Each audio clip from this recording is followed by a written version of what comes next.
Hi, ഇന്ന് നമ്മുടെ ഒപ്പം B2 പാർഷ്യൽ മൊഡ്യൂളായിട്ട് സ്കൈവോക്കിലേക്ക് വന്ന് B2 പ്രിപ്പറേഷൻ ക്ലാസ് അറ്റൻഡ് ചെയ്തുകൊണ്ടിരിക്കുന്ന അഭിജിത്താണ്. അഭിജിത്തിനെ നമുക്ക് വെൽക്കം ചെയ്യും. ഹായ് അഭിജിത്ത്.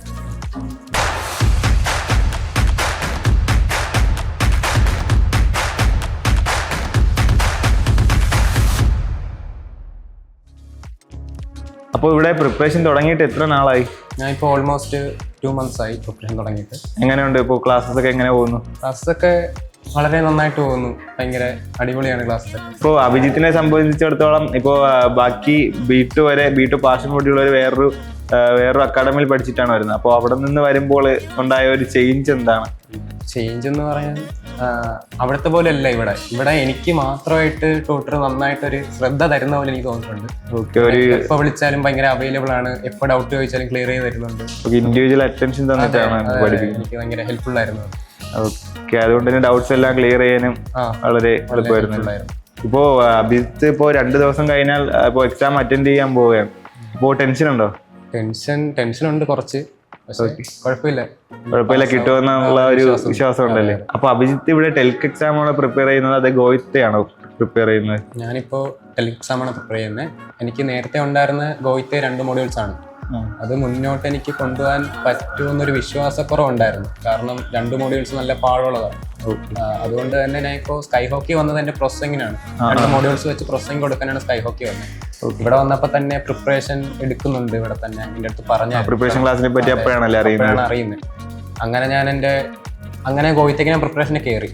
അപ്പൊ എന്റെ ട്യൂട്ടർ അതിൽ പറഞ്ഞു ടെൽക്ക് എടുക്ക്, എളുപ്പമായിരിക്കും, കുറച്ച് കൂടുതൽ പറഞ്ഞു തരാം, ക്ലിയർ ചെയ്ത് തരാന്നുള്ളൊരു ഉറപ്പിലാണ് കയറിയത്. പക്ഷെ പഠിച്ചു തുടങ്ങിയപ്പോൾ ഭയങ്കര ഹെൽപ്ഫുൾ ആയിരുന്നു. ഒരു വലിയ മാറ്റം, എല്ലാം പെട്ടെന്ന് ഭയങ്കര ചേഞ്ച് ആയി. എടുത്തത് കൊണ്ട് വളരെ സാറ്റിസ്ഫൈഡ് ആണ്. കാരണം എനിക്ക് ഓൾമോസ്റ്റ് എല്ലാം പെട്ടെന്ന് കവർ ചെയ്യാൻ പറ്റി. ഒരു 2 മാസത്തിൽ എനിക്ക് B2 ഫുള്ള് കവർ ചെയ്ത് തന്നു. ഓക്കെ, അതാണ് സ്റ്റുഡൻസിന് ഇപ്പോൾ ഏറ്റവും എളുപ്പം ഏതാണ് അത് നോക്കിയാണ് നമ്മുടെ ട്യൂട്ടറും ഇപ്പോൾ ട്രെയിൻ ചെയ്യിക്കുന്നത്. അങ്ങനെയാണ്. ഇപ്പോൾ ഇവിടെ ഏത് ഹൗസ് ബിൽഡിങ്ങിനാണോ പ്രൊസസിങ്ങിനായിട്ട് വന്നത്? ഞാൻ നേഴ്സിംഗ് ഹൗസ് ബിൽഡിംഗ് കൊടുക്കാൻ വേണ്ടി അവിടെ വന്നത്. എങ്ങനെയാണ് ഹൗസ് ബിൽഡിങ്ങിനെ പറ്റിയൊക്കെ അറിയുന്നത്? എൻ്റെ കുറച്ച് ഫ്രണ്ട്സ് അവിടെ ഓൾറെഡി ജർമ്മനിയിലുണ്ട്. അപ്പോൾ അങ്ങനെ അവർ റെക്കമെൻഡ് ചെയ്തു. ഓക്കെ, ജർമ്മൻ ലാംഗ്വേജ് പഠിക്കാമെന്ന് തീരുമാനിച്ചത് ഈ ഹൗസ് ബിൽഡിങ്ങിനെ പറ്റി അറിഞ്ഞതിന് ശേഷമാണ്? അതെ, ഹൗസ് ബിൽഡിംഗ് അറിഞ്ഞ ശേഷമാണ് ഞാൻ ജർമ്മൻ ലാംഗ്വേജ് എടുത്തത്. ഇപ്പോൾ കറന്റ് ഇപ്പോൾ നമ്മളെ സ്റ്റുഡൻസ് ഉണ്ടല്ലോ, അതായത് ജർമ്മൻ ലാംഗ്വേജ് പഠിക്കാനായിട്ട് നിൽക്കുന്ന ഒരുപാട് സ്റ്റുഡൻസ് നാട്ടിലുണ്ട്. അപ്പോൾ അവർക്ക് എന്താണ് അഭിജിത്ത് പറയാനുള്ളത് ഈ ജർമ്മൻ ലാംഗ്വേജ് പഠിക്കുന്നതിനെ കുറിച്ച്, പഠിക്കുന്ന ഇമ്പോർട്ടൻസിനെ കുറിച്ച്? എനിക്ക് പറയാനുള്ളത്, ലാംഗ്വേജ് കുറച്ച് പാടാണ്, പക്ഷെ പഠിച്ചെടുത്ത ഒരു ബെറ്റർ ഫ്യൂച്ചർ കിട്ടും അവർക്ക് എന്തായാലും. കാരണം അബ്രോഡ് ഏതിപ്പോ ഒരുപാട് കൺട്രീസ് നോക്കിയാൽ ഇപ്പൊ ട്രെൻഡിങ് ആയിട്ടിരിക്കുന്ന ജർമ്മനി, ഓസ്ട്രിയ എന്നീ കൺട്രീസ് നോക്കിയാലും ജർമ്മൻ ലാംഗ്വേജ് ആണ് മെയിൻ ആയിട്ട്. കാരണം അവിടെ അവര് സ്റ്റുഡൻസിന് ഭയങ്കര ഇമ്പോർട്ടന്റ് കൊടുക്കുന്നതായിട്ട് തോന്നിയിട്ടുണ്ട് എനിക്ക്. നേഴ്സിംഗ് ആയാലും അവര് സ്റ്റൈഫൻഡ് പ്രൊവൈഡ് ചെയ്യുന്നുണ്ട്. അതെ, ഹോസ്പിറ്റൽ പ്രോഗ്രാമില്ല സ്റ്റൈഫൻഡോട് കൂടി അവർക്ക് പഠിക്കാം, ഫ്രീ എഡ്യൂക്കേഷൻ ആണ്. അതെ, ഹോസ്പിറ്റലിങ്ങനെ പറയുന്ന മെയിൻ ആയിട്ട് പറയുന്ന റിക്വയർമെന്റ് എന്ന് പറഞ്ഞാലും ജർമ്മൻ ലാംഗ്വേജ് ആണ്.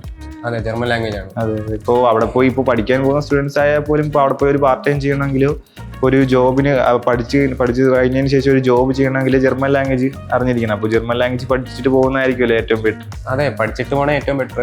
അപ്പോൾ ഒരു കണ്ടീഷൻ മാത്രമേ ഉള്ളൂ, ലാംഗ്വേജ് അറിഞ്ഞിരിക്കണം. ബാക്കി എല്ലാവരും എന്നെ നോക്കും. അപ്പോൾ അഭിജിത്ത് ആദ്യമായി ലാംഗ്വേജ് പഠിക്കാനായിട്ട് ജോയിൻ ചെയ്തപ്പോൾ ആ ഒരു 2 months എങ്ങനെ ഉണ്ടായിരുന്നു പഠിക്കാനായിട്ട്? ഫസ്റ്റ് ജോയിൻ ചെയ്തപ്പോൾ ഫസ്റ്റത്തെ 2 മാസം കുറച്ച് പാടായിരുന്നു. കാരണം ഒരു പുതിയ ലാംഗ്വേജ് ആകുമ്പോൾ വേർഡ്സ്, ഗ്രാമർ എല്ലാം ഉണ്ടല്ലോ. ഫസ്റ്റ് കുറച്ച് അതിലോട്ടായി വരാനായിട്ട് കുറച്ച് ബുദ്ധിമുട്ടുണ്ടായിരുന്നു. പുതിയൊരു കാര്യം പഠിക്കുമ്പോൾ എന്നുള്ളൊരു പിന്നെ കുറച്ച് പേടി പറ്റുമെന്നുള്ളൊരു പേടിയൊക്കെ ഉണ്ടായിരുന്നു. പക്ഷെ കുഴപ്പമില്ല, പഠിച്ചു വരുമ്പോഴേക്കും അതിലോട്ടങ്ങ് ആയി പോക്കോളും. പിന്നെ കുറച്ച് ത്രിൽഡ് ഒക്കെ ആയി. പുതിയൊരു ലാംഗ്വേജ് ആണല്ലോ, കൂടുതൽ അറിയാനുള്ളൊരു ആഗ്രഹമൊക്കെ ആയിട്ട് കുഴപ്പമില്ല, നല്ല രസമായി. ഇപ്പൊ ജർമ്മൻ ലാംഗ്വേജ് എന്ന് പറയുമ്പോൾ ഒരു പുതിയൊരു ലാംഗ്വേജ് ആണ്. അപ്പോഴത്തേക്കും ആ ലാംഗ്വേജ് പഠിക്കുന്ന ടൈമിൽ ഒരുപാട് സ്ട്രഗിൾ അനുഭവിക്കേണ്ടി വന്നിട്ടുണ്ടോ? അതെങ്ങനെയാണ് ഓവർകം ചെയ്തത്? സ്ട്രഗിൾ എന്ന് പറയുമ്പോൾ ഉണ്ട്. സാധാരണ ഒരു ലാംഗ്വേജ് പഠിക്കുമ്പോൾ ഉണ്ടാവുന്ന സ്ട്രഗിളൊക്കെ എനിക്കും ഉണ്ടായിട്ടുണ്ട്. ബുദ്ധിമുട്ടായിരുന്നു ഫസ്റ്റൊക്കെ. പക്ഷേ ജർമ്മനി ആയിരുന്നു എൻ്റെ ഒരു ഡ്രീം. അപ്പോൾ അത് അച്ചീവ് ചെയ്യാൻ വേണ്ടി കുറച്ച് കഷ്ടപ്പെടാനൊക്കെ എനിക്ക് കുഴപ്പമില്ലായിരുന്നു. അപ്പോൾ അത് ഓർക്കുമ്പോൾ എന്തായാലും പഠിക്കാൻ തോന്നും മുന്നോട്ട്. അതാണ് നിങ്ങളുടെ ഡ്രീമിൽ നിങ്ങൾ ഉറച്ചു നിൽക്കുകയാണെങ്കിൽ നിങ്ങൾ എന്തും സാധിക്കുമെന്നുള്ളത്. ഇപ്പൊ ജർമ്മൻ ലാംഗ്വേജ് പഠിച്ചുകൊണ്ടിരിക്കുന്ന സ്റ്റുഡൻസിന് ഏറ്റവും എളുപ്പമായിട്ടുള്ള മെത്തേഡ് എന്തൊക്കെയാണെന്ന് ഇപ്പൊ നിങ്ങളിപ്പോൾ പ്രാക്ടീസ് ചെയ്ത സമയത്ത് നിങ്ങൾക്ക് ട്യൂട്ടേഴ്സ് പറഞ്ഞു തന്നോ, അല്ലെങ്കിൽ നിങ്ങൾ ട്രൈ ചെയ്തതായിട്ടുള്ള മെത്തേഡ്സ് ഏതൊക്കെയാണെന്ന് പറയാമോ? ഞാൻ ട്രൈ ചെയ്തിട്ടുള്ളതാണെങ്കിൽ എനിക്ക് സിനിമ കാണാൻ ഇഷ്ടം. ജർമ്മൻ മൂവീസ് കാണുമല്ലേ? അപ്പൊ ഞാൻ ജർമ്മൻ മൂവീസ് ഇരുന്ന് കാണും. അങ്ങനെ കാണുമ്പോൾ തന്നെ നമുക്ക് കുറെ പുതിയ വേർഡ്സ് അതിൽ നിന്ന് കിട്ടും. അപ്പൊ നമുക്കത് കേട്ട് കേട്ട് കുറെ വേർഡ്സ് ഒക്കെ ഫെമിലിയർ ആവും. പിന്നെ അത് നമ്മള് സംസാരിക്കാൻ നേരത്ത് അത് യൂസ് ചെയ്യാൻ നോക്കും. അപ്പൊ അങ്ങനെയാണ് എന്റെ ഒരു സ്പ്രാഹ ബെറ്റർ ആയി വന്നത്. അപ്പൊ നമ്മുടെ ജർമ്മൻ ലാംഗ്വേജ് പഠിച്ചുകൊണ്ടിരിക്കുന്ന സ്റ്റുഡൻസിന് വേണ്ടിയിട്ട് കുറച്ച് മൂവീസ് അവർക്ക് വേണ്ടിയിട്ടൊന്ന് പറയാമോ? ഏതൊക്കെ മൂവീസ്? ഓക്കെ, ഞങ്ങളുടെ കുറച്ച് മൂവീസ് പറയാം. അനാട്ടമി, ഡാർക്ക്, പിന്നെ ദി പിയാനിസ്റ്റ്, ഇതൊക്കെയാണ് ഞങ്ങളുടെ മൂവീസ്. കുറച്ചും കൂടെ ഉണ്ട്. പിന്നെ ഇതൊക്കെ കാണുമ്പോൾ നമുക്ക് നമ്മുടെ ഹിയറിങ് കുറച്ചും കൂടെ ബെറ്റർ ആയി വരും. നമുക്ക് സ്പീക്ക് ചെയ്യാനായാലും കുറച്ച് പുതിയ വേർഡ്സ് കിട്ടും. അപ്പോൾ നമുക്ക് അത് ഭയങ്കര യൂസ്ഫുൾ ആയിരിക്കും. പുതിയ പുതിയ വേർഡ്സ് എല്ലാം മൂവീസിൽ നിന്ന് കാണുമ്പോൾ നമുക്ക് കിട്ടുമല്ലേ? പുതിയ പുതിയ വേർഡ്സ് കിട്ടും. പിന്നെ നമുക്ക് ഇന്റർവ്യൂക്കായാലും ലിസണിങ് കുറച്ചും കൂടെ ഇമ്പോർട്ടൻ്റ് ആയ കാര്യമായതുകൊണ്ട് കുറച്ച് കൂടുതൽ കേട്ട് കഴിഞ്ഞാൽ നമുക്കത് പെട്ടെന്ന് ക്യാച്ച് ചെയ്യാൻ പറ്റും. അപ്പോൾ അവർ സംസാരിക്കാനായാലും ഒരു സ്ലാങ് വ്യത്യാസം വരുമല്ലോ. അപ്പം കുറച്ചും കൂടെ മൂവീസ് കണ്ടാൽ അത് ബെറ്റർ ആയിട്ട് മനസ്സിലാക്കി എടുക്കാൻ പറ്റും. ഓക്കെ, അതാണ് മൂവീസ് കണ്ടു കഴിഞ്ഞാൽ ഇന്റർവ്യൂവും ഏറ്റവും എളുപ്പം വരാം. അപ്പോൾ സ്പീക്കിംഗ് എങ്ങനെയാണ് ഇമ്പ്രൂവ് ചെയ്തത്?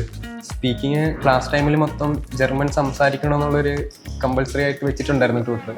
അപ്പൊ അങ്ങനെ എല്ലാം നമ്മൾ പിന്നെ എന്തെങ്കിലും ചോദിക്കണമെങ്കിൽ ജർമ്മനി തന്നെ ചോദിക്കണമല്ലോ. അപ്പൊ അതിനുവേണ്ടി പഠിച്ച് ഇമ്പ്രൂവ് ആക്കി എടുത്തല്ലേ? അപ്പോൾ അഭിജിത്ത് എന്തായാലും 2 ദിവസം കൂടെ കഴിഞ്ഞ് കഴിഞ്ഞാൽ എക്സാം അറ്റൻഡ് ചെയ്യാൻ പോവുകയാണ്. അപ്പോൾ all the best. Thank you.